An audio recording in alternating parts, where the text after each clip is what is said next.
இன்றைக்கி நம்ம வீட்டில் என்ன சமையல் பார்த்துருவோமா?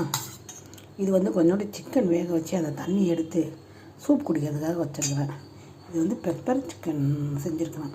இதில் வந்து நம்ம வீட்டில் இருக்கிற மிளகாத்தூள்லாம் போடாமல் நம்மளே ரெடி பண்ணி செய்கிறது பெப்பர் சிக்கன். ரொம்ப நல்லாயிருக்கும்.